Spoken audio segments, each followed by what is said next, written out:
జీవిస్తే మనం నడుచుకునేటువంటి నడక, మనం ఉండేటువంటి విధానము, మన స్థితి, మన గతి మొత్తం దేవునికి తెలుసు. అందుకే అంతమంది స్త్రీలు ఉన్నా కానీ మరియమ్మని దేవుడు ఎందుకు ఎంపిక చేసుకున్నాడు?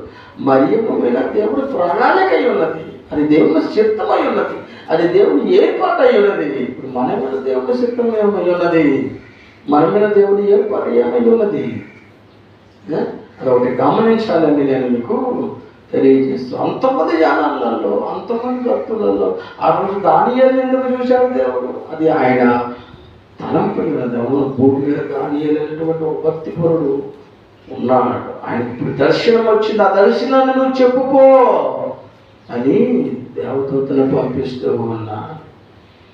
ఏ మరియమ్మ గర్భవతి అయితే ఏసేపు ఇలా అనుమానం పడుతూ ఉన్నాడు, నువ్వు వెళ్ళు, అనుమానం నువ్వు సరిచేయి అని అనిపిస్తుంది.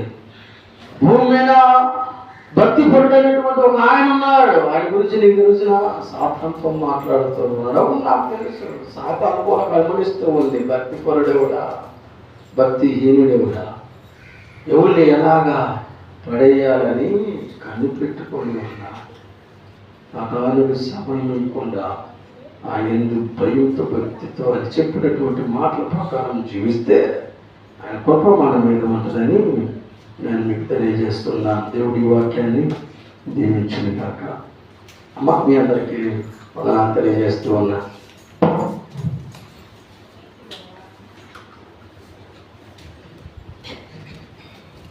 దేవుని పరిశుద్ధ నామమున